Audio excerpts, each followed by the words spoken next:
Marvellous epic స్టోరీస్కు స్వాగతం. విక్రమార్క బేతాళ కథలు, రాజు తెలివితేటలను పరీక్షించే అద్భుత కథామాలికకు స్వాగతం. మిత్రులారా, మా వీడియోలను సబ్స్క్రైబ్ చేసుకోకుండా చూస్తున్నారు. దయచేసి సబ్స్క్రైబ్ చేసుకుని మమ్మల్ని ప్రోత్సహించండి. మరింత మంచి కంటెంట్ అందిస్తాం.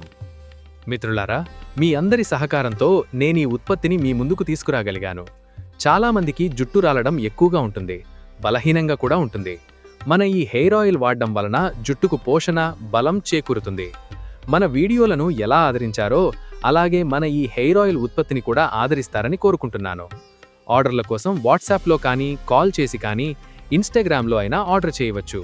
లింకులు, నంబర్ కింద వివరణలో, డిస్క్రిప్షన్లో ఇస్తున్నాను.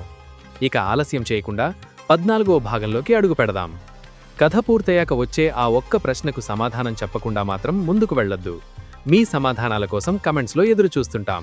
కథ మీకు నచ్చితే లైక్ చేసి హైప్ చేయండి. పట్టువదలని విక్రమార్కుడు మరలా మోదుగ చెట్టు ఎక్కి భేతాళుణ్ణి తాళ్లతో కట్టి భుజాన వేసుకుని మౌనంగా నడవసాగాడు. అప్పుడు శవంలోని భేతాళుడు, విక్రమార్క మహారాజా, నీకు మార్గాయాసం తెలియకుండా ఒక కథ చెబుతాను విను అంటూ ఇలా ప్రారంభించాడు. రాజా, నిత్యానందము అనే నగరముండేది. దానికి కీర్తికేయుడు అనే రాజు ఉండేవాడు. ఆయనకు పుష్పవేణి అను కుమార్తె ఉంది. ఒకరోజు ఆమె తన భవనం మీద కురులు ఆరబోసుకుంటున్న సమయంలో ఆ పట్టణంలోనే నివసించే ధనస్వామి అనే యువకుడు చూసి ఆమె రూపలావణ్యాలకు ఆశ్చర్యపడి ఆమెను మోహించి విరహతాపం చెందసాగాడు. ఆమె కూడా అతన్ని వలచి తన వలపుని తన చెలికత్తెల ద్వారా అతనికి తెలియజేసింది. ఆమె కూడా తనని వలచినందుకు ధనస్వామి ఎంతో ఆనందించాడు. కాని వారు కలుసుకునేందుకు వీలు కుదరడం లేదు. కొన్ని రోజులకు ధనస్వామి పుష్పవేణి మీద మోహం తాళలేక ఒక సిద్ధుని దగ్గరకు వెళ్ళి ఆయన పాదాలపై పడి, ఎలాగైనా రాజకుమార్తెతో నన్ను కలిపి నా ప్రాణాలు నిలబెట్టుమని వేడుకున్నాడు. దానికి ఆయనకు జాలి కలిగి ధనస్వామికి స్త్రీవేషం వేసి రాజు దగ్గరికి తీసుకుని వెళ్ళాడు. రాజు నుంచి సత్కారాలు పొందిన తర్వాత, రాజా, నేనొక పనిమీద వెళుతున్నాడు. తిరిగి వచ్చి నేను ఈమెను తీసుకొని వెళతాను. అంతవరకు ఈమెను మీ అంతఃపురంలో ఉంచమని కోరాడు. దానికి రాజు సరే అని తన కుమార్తెను పిలిచి ఆమెను మీతో ఉంచుకోండి అని చెప్పాడు. సరే అని రాకుమారి స్త్రీవేషంలో ఉన్న ధనస్వామిని తీసుకుని లోపలికి వెళ్ళిపోయింది. సిద్ధుడు రాజుగారి వద్ద సెలవు తీసుకున్నాడు.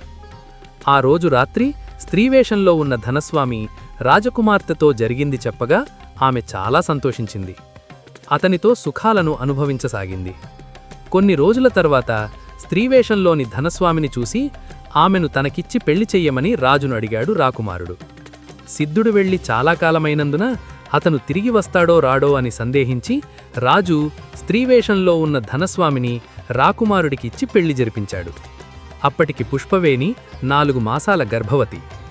రాకుమారుడు స్త్రీవేషంలో ధనస్వామిని పడకగదిలో పట్టుకోబోతుంటే, అయ్యో, మీరు నన్ను ముట్టుకోకండి, నన్నొక మహాభూతం ఆవహించింది.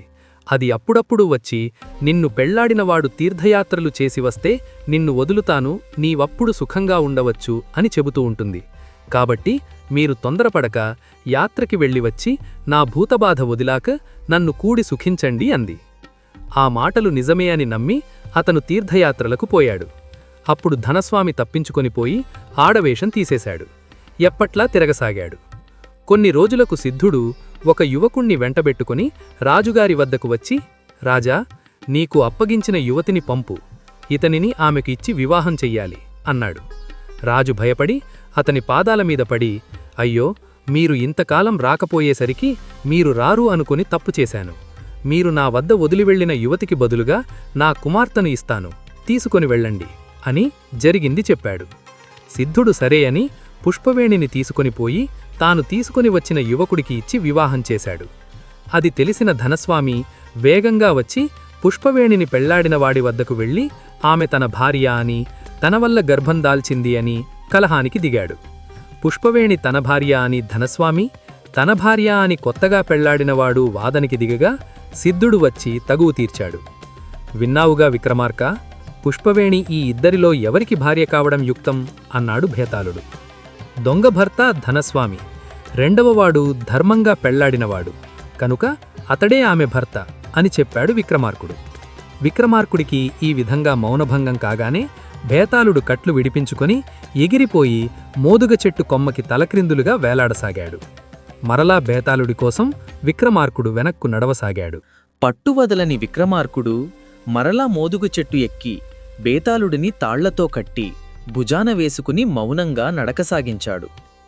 అప్పుడు శవంలోని బేతాళుడు, విక్రమార్క మహారాజా, నీకు మార్గాయాసం తెలియకుండా కథ చెబుతా, వింటూ ఉండు అని చెప్పడం ప్రారంభించాడు. గిరిపురం అనే పట్నాన్ని సుధర్ముడు అనే రాజు పరిపాలించేవాడు. సకల సద్గుణాలు కల అతనిని ప్రజలందరూ ప్రశంసించేవారు. అదే రాజ్యంలో దండకారణ్యం ఉండేది. దానిలో అనేక సర్పాలు ఉండేవి. దానిలోకి గరుత్మంతుడు వచ్చి ఇష్టము వచ్చినన్ని సర్పాలను తినేవాడు. కొన్నింటిని పట్టుకుని వెళ్ళేవాడు. అందువల్ల గరుత్మంతుడు ఎప్పుడు వచ్చి ఏ సర్పాలను చంపుతాడో అని తల్లడిల్లిపోతూ ఉండేవి. ఈ ఉపద్రవాన్ని తప్పించుకునేందుకు పాములన్నీ సమావేశమై ఒక తీర్మానం చేసుకుని పక్షిరాజు రాగానే నమస్కరించి అతని అనుమతి పొంది, అయ్యా, నువ్వు ప్రతిరోజూ ఇష్టం వచ్చినన్ని పాములను చంపి తినడం వల్ల తొందరలోనే ప్రపంచంలో ఒక్క పాము కూడా కనపడకపోవడం జరుగుతుంది. అప్పుడు మీరు ఏం తింటారు? రోజూ అనేక సర్పాలను చంపడం న్యాయం కాదు. మేము మనవి చేసుకునేది ఏమిటంటే, ప్రతిరోజూ మేము వరస ప్రకారము మాలో ఒకరం మీకు ఆహారం అవుతాం. తినిపో. అలా అయితే మా జాతి కొంతకాలం లోకంలో నిలిచి ఉంటుంది అని ప్రార్థించాయి. గరుడు కనికరించి అంగీకరించాడు. ఆ రోజు నుంచి రోజుకు ఒక పామునే తిని వెళ్లసాగాడు. ఇలా కొంతకాలం జరిగిన తరువాత శంఖచూడు అనే సర్పం వంతు వచ్చింది. తల్లి తండ్రిలకు అతని ఒక్కడే కుమారుడు కనుక తన ఏకైక పుత్రుడు మరణించవలసి వచ్చినందుకు ఎంతో విచారిస్తూ విలపించసాగింది. ఆ సమయంలో సుధర్మ మహారాజు వేటకు వచ్చి ఆ అరణ్యంలో తిరుగుతూ ఆర్తనాదాలు విని అక్కడకు వచ్చి కొడుకుని ముద్దు పెట్టుకుంటూ ఏడుస్తూ వస్తున్న సర్పమాతను చూసి ఆశ్చర్యపడి విషయం ఏమిటి అని అడిగాడు. ఆమె అంతా చెప్పి, రాజా, నాకు ఒక్కడే కుమారుడు. ఇతని చావు మూడడం వల్ల పుత్రుడి మీద వ్యామోహంతో ఏడుస్తున్నాను అని జరిగింది చెప్పింది. దీనిని తప్పించడం ఎవరితరం? నువ్వేం చెయ్యగలవు? అంది నిరాశగా. అందుకు సుధర్ముడు, అమ్మా, చింతింపకు. నీ కుమారుడిని బదులుగా నేను గరుడుడికి ఆహారమవుతాను అన్నాడు. అయ్యా, మాకోసం నీ ప్రాణాలు కోల్పోవడం న్యాయం కాదు. వద్దు. మా కర్మ ఎలా ఉంటుందో అలా అవుతుంది అని రాజుతో అంది. కాని రాజు వెనుకడుగు వేయలేదు. అంతలో అలవాటు ప్రకారం గరుడు ఆహారం కోసం వచ్చాడు. శంఖచూడు తల్లికి మొక్కి గరుడుడికి దగ్గరకు వెళుతుంటే రాజు అతనికి అడ్డుపడి గరుడుడి ముందు వెళ్ళి, గరుడా, నేను సిద్ధంగా ఉన్నాను. నా మనవి విని ఈ వాల్టివంతుకి శంఖచూడుని వదిలి అతనికి బదులుగా నన్ను నీ ఆహారంగా తీసుకుని తృప్తిపడు అని ప్రార్థించాడు. గరుత్మంతుడా రాజు పరోపకార చింతనకి, దయాగుణానికి ఎంతో సంతోషించి, ఓ రాజా, నీ పరోపకార తత్పరతకి ఎంతో సంతోషించాను. వరం అడుగు, ఇస్తాను అన్నాడు. రాజు గరుత్మంతుడికి నమస్కరించి, వరం ప్రసాదించదలుచుకుంటే నేటి నుంచి ఈ అడవిలోని పాములను తినడం మాను. ఇదే నా కోరిక అని ప్రార్థించాడు. గరుత్మంతుడు అందుకు అంగీకరించి వెళ్ళిపోయాడు. శంఖచూడు అతని తల్లి తమకి మహోపకారం చేసి తన్ను రక్షించిన రాజుని పొగుడుతుంటే జరిగిన విషయం తెలుసుకున్న పాములన్నీ తమ కులాన్ని రక్షించిన రాజుని పొగిడాయి. విక్రమార్క మహారాజా, సుధర్మ, గరుత్మంతులలో ఎవరు అధికులు అని బేతాళుడు అడిగాడు. దానికి బేతాళుడు, రాజుకి దయ, పరోపకార బుద్ధి సహజగుణాలే. కనుక ప్రాణహాని చెందే నాగకుమారులకి ఉపకారం చేశాడు. కాని గరుడు తనకాహారం కావలసిన నాగులనే కాక అక్కడి సర్పాలను చంపనని వరమిచ్చి ఆకరి భరించి వెళ్ళిపోయాడు. కనుక అక్కడే అధికుడు అన్నాడు. ఈ విధంగా విక్రమార్కుడికి మౌనభంగం కలగడంతో తిరిగి చెట్టుపైకి చేరుకున్నాడు బేతాళుడు. విసుగు చెందకుండా బేతాళుడి కోసం బయలుదేరాడు విక్రమార్కుడు. పట్టువదలని విక్రమార్కుడు మరల మోదుగు చెట్టు ఎక్కి భేతాళుణ్ణి తాళ్లతో కట్టి భుజాన వేసుకుని మౌనంగా నడవసాగాడు. అప్పుడు శవంలోంచి భేతాళుడు, విక్రమార్క మహారాజా, నీకు మార్గాయాసం తెలియకుండా ఒక కథ చెబుతాను విను అని కథ చెప్పడం ప్రారంభించాడు. విశాలపురంలో విశారదుడనే రాజుండేవాడు. అతను అదే పట్నంలోని వైశ్యపుత్రిక అందాలను జనులు వర్ణిస్తూ ఉంటే ఆమెను పెళ్లి చేసుకోవాలని అనుకుని ఒక పురోహితుణ్ణి పంపాడు. అతను వచ్చి ప్రభూ ఆనందంగా పెళ్లికి అంగీకరించారు.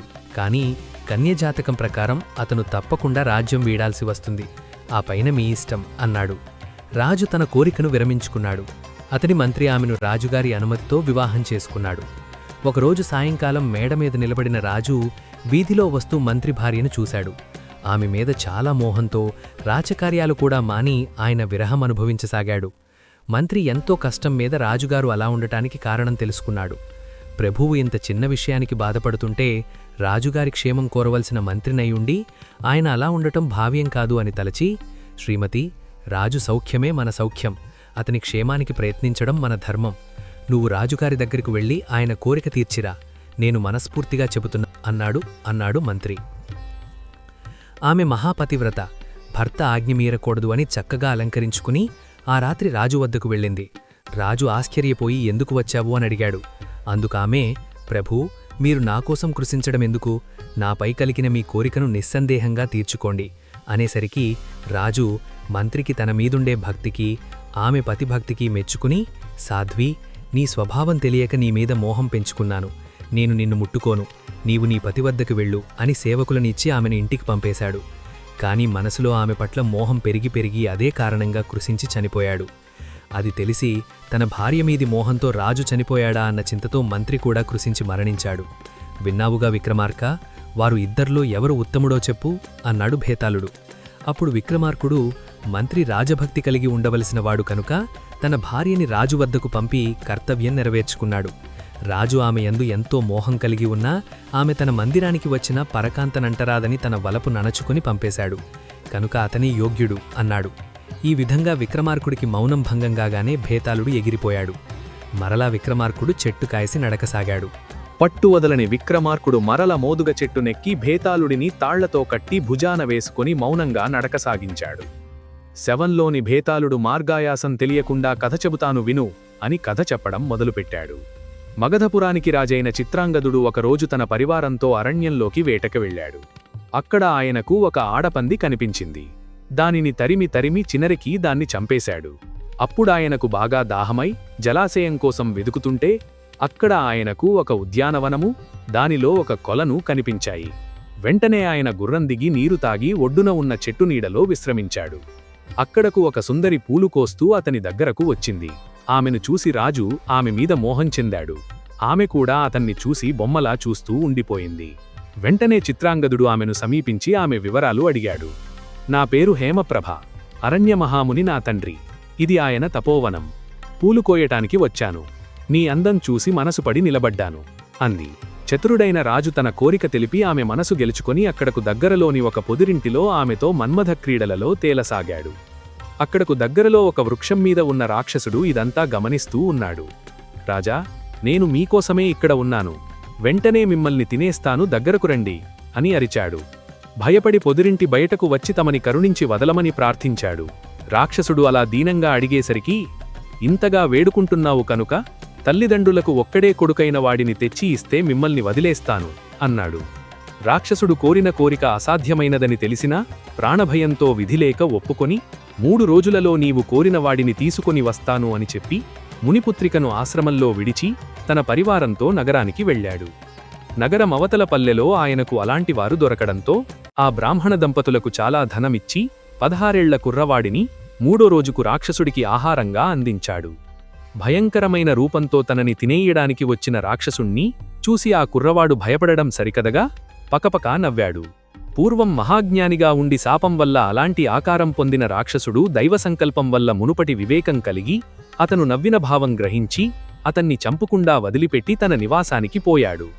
విక్రమార్క, ఆ బ్రాహ్మణ కుమారుడు రాక్షసుడికి జడవకుండా ఎందుకు నవ్వాడో చెప్పు అని అడిగిన భేతాళుడికి రాజు, భేతాళా, లోకంలో తోటి బాలురు తప్పు చేస్తే తల్లిదండ్రులకు, తల్లిదండ్రులు తప్పు చేస్తే రాజుకి, రాజు తప్పు చేస్తే భగవంతుడికి చెప్పడం ఉంది.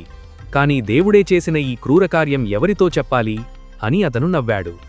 విక్రమార్కుడికి ఈ విధంగా మౌనభంగం కాగానే భేతాళుడు కట్లు విడిపించుకుని రివ్వున ఎగిరిపోయి మోదుగ చెట్టు కొమ్మకి తలకిందులుగా వేలాడసాగాడు. విక్రమార్కుడు మళ్లీ అతని కోసం బయలుదేరాడు. ఈ ప్రశ్నకు జవాబును కామెంట్లలో చెప్పండి. రాజు మంత్రిలలో ఎవరు ఉత్తముడు అని బేతాళుడు అడిగిన ప్రశ్నకు విక్రమార్కుడు రాజు ఉత్తముడు అని ఎందుకు జవాబు చెప్పాడు ఈ హెయిర్ ఆయిల్ ఉత్పత్తిని కూడా ఆదరిస్తారని కోరుకుంటున్నాను. ఆర్డర్ల కోసం వాట్సాప్లో కానీ, కాల్ చేసి కానీ, ఇన్స్టాగ్రామ్లో అయినా ఆర్డర్ చేయవచ్చు. లింకులు, నంబరు కింద వివరణలో, డిస్క్రిప్షన్లో ఇస్తున్నాను. ఈ కథ మీకు నచ్చితే హైప్ చేయండి, లైక్ చేయండి, షేర్ చేయండి మరియు మార్వెలస్ ఎపిక్ స్టోరీస్ని సబ్స్క్రైబ్ చేయడం మర్చిపోకండి.